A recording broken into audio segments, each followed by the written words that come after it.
আমরা ট্রিপল লাইনের সংবাদ পেয়ে এখানে আসছিলাম। ট্রিপল লাইন সংবাদ এক গন্ধ পাইছি, সেই গন্ধ অনুযায়ী এখানে আসছি।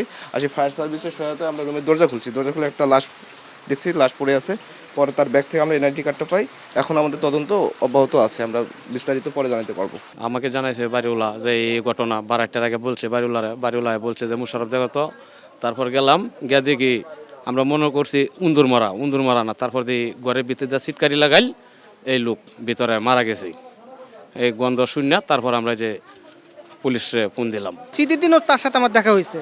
তো ঈদের পরে আর ওনার সাথে আমার কোনো যোগাযোগ নাই, কারণ সেক্ষেত্রে আমি তো ওনাদের চিনি না ঠিক মতো, কোথায় বাড়ি। তো কথাবার্তা বলতো যে প্রতিবেশী হিসাবে সামান দেওয়া যাইতো, আসতো, এই এটুকু জানি। সবাই হুকি মারা দেখছে, জানালা আছে না, জানালা ফাঁক দিয়ে, কাঠের জানালা তো ওটা ফাঁক হাত দিয়ে করে দেখা যায়।